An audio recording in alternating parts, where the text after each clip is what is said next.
The river flows, a Buddha reflection. I used to believe that if I held things carefully enough, they would stay. But life kept moving, quietly undoing everything I tried to keep still. Somewhere in that movement, I began to see not loss, but a different kind of freedom. The quiet refusal of life.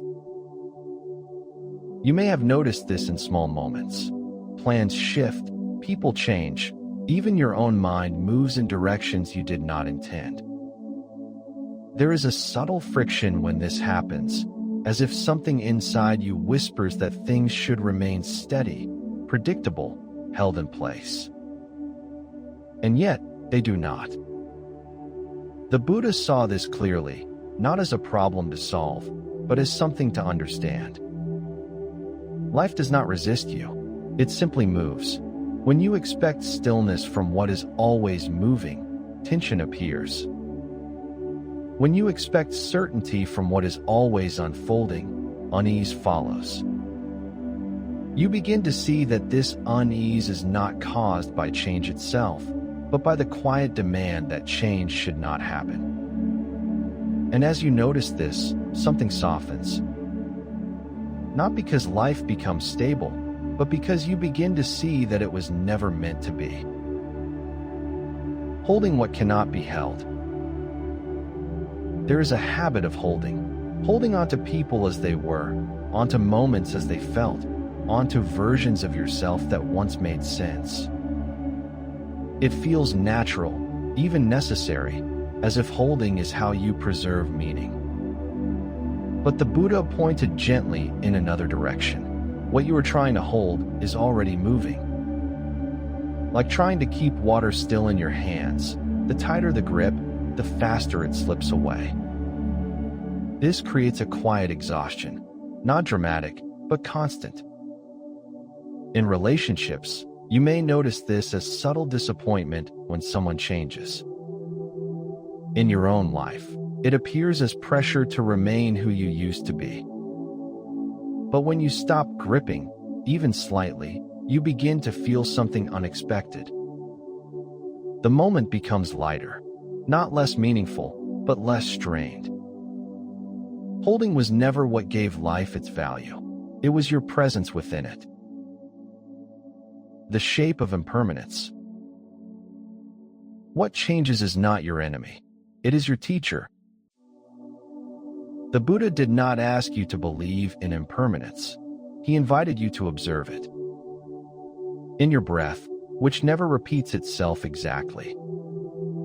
In your emotions, which rise and fall without permission. In the passing of a day that cannot be paused.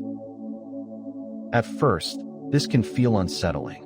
If everything changes, what can you rely on? But look closer. What you relied on before was already unstable. The discomfort was hidden inside the illusion of permanence. When you begin to see change directly, something shifts in how you relate to it. You stop asking life to stay. You begin to meet it as it is. Like watching waves instead of trying to stop the ocean, there is a quiet intelligence in allowing movement.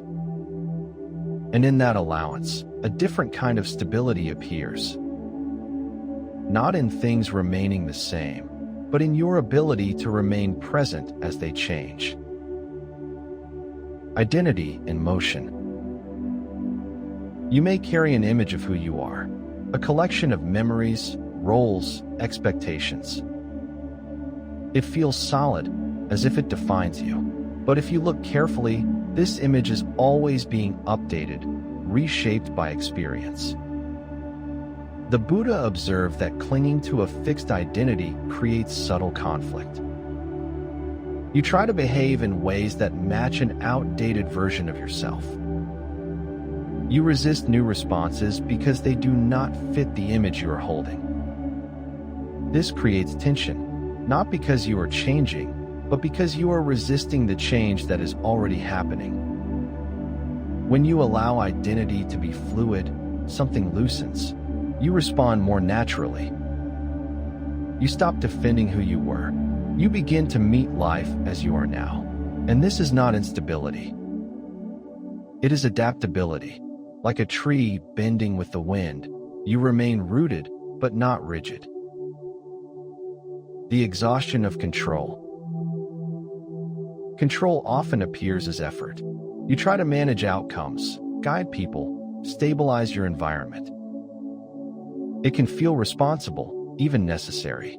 But beneath it, there is often a quiet fear of what might happen if you do not. The Buddha did not reject effort. He clarified its nature. Effort that resists reality creates strain. Effort that aligns with reality creates ease.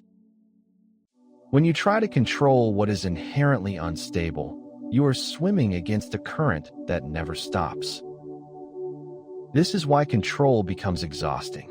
Not because you are weak, but because the direction is misaligned. As you begin to notice this, control softens, not into passivity, but into a different kind of participation. You still act, but without demanding that the world obey your expectations. Surrender as intelligence. To move with life is not to give up, it is to understand. Surrender can feel like loss at first, as if you were giving something up, letting something slip away.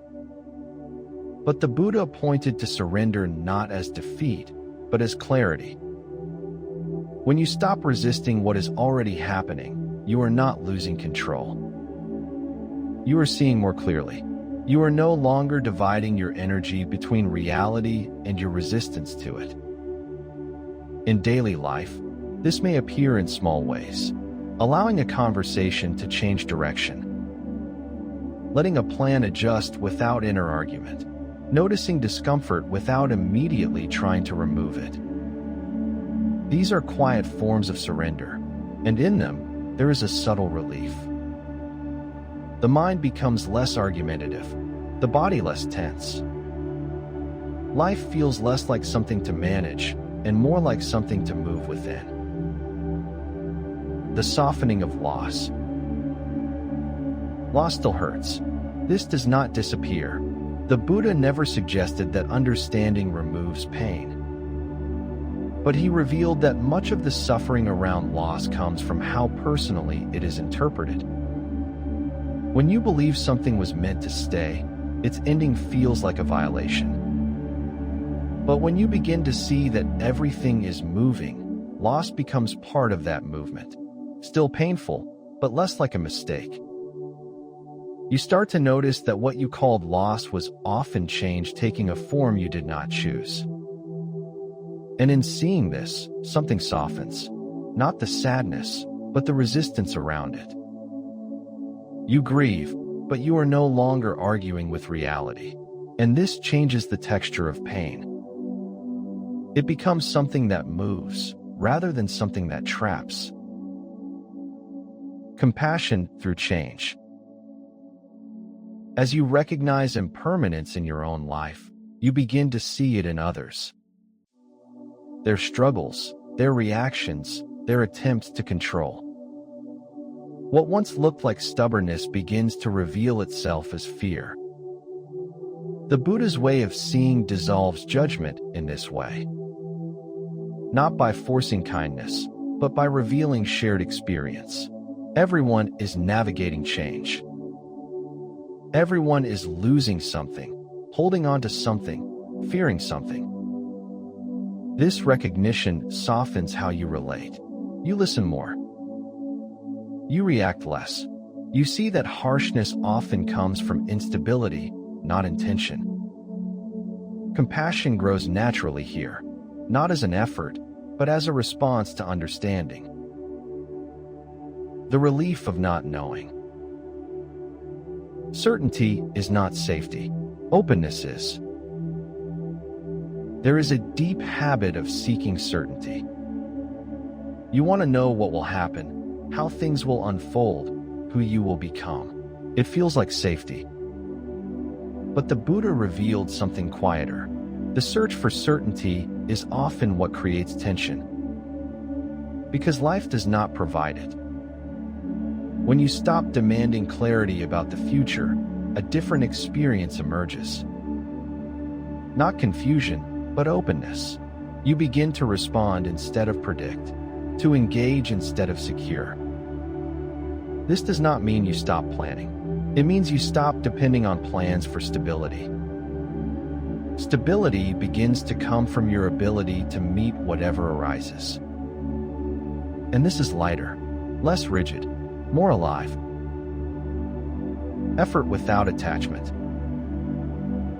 You still act, you still care, you still make choices. But something changes in how you relate to results. The Buddha described this as a middle way, not indifference, not control. You plant seeds, but you do not demand the harvest. This changes the quality of effort. It becomes lighter, less pressured. You do what feels aligned, not what guarantees outcomes. In work, in relationships, in creativity, this shift removes a subtle weight. You are no longer working against uncertainty. You are working within it. And this creates a quiet kind of freedom. You engage fully, without needing permanence. Letting experience move. There is a tendency to hold on to pleasure and resist pain. To extend what feels good and shorten what feels uncomfortable. This creates emotional turbulence. The Buddha observed that when you stop interfering with this movement, experience begins to flow more naturally. Joy arises and fades. Pain appears and dissolves. When you stop trying to freeze or reject these states, they lose their intensity. Not because they disappear, but because they are allowed to complete themselves. This is not suppression. It is participation. You feel without holding. You experience without clinging. And in this, there is a surprising ease. Emotions become movements, not identities. The quiet humbling of the self. Life continues without your resistance. See this and rest. The sense of self often wants continuity. It wants to remain, to define, to control. But impermanence gently humbles this effort. You begin to see that life continues whether you tighten or relax. The breath continues. Time continues. Change continues. This does not erase the self, but it loosens its grip. You no longer feel responsible for holding everything together. There is relief here, a quiet stepping back. You participate, but you do not carry the weight of maintaining life. And in that, the mind rests more easily. Meeting pain without urgency. Even when you understand impermanence, there can be one place where control lingers. Your own pain, the desire to heal quickly, to move on, to be finished with discomfort. The Buddha's insight applies here as well. Pain is not a problem to eliminate. It is something to understand. When you rush healing, you interrupt what pain is showing. When you allow it, without forcing or avoiding, it begins to change on its own. This requires patience, not passive waiting, but attentive presence. Feeling in small, manageable ways, letting the body and mind process at their own rhythm.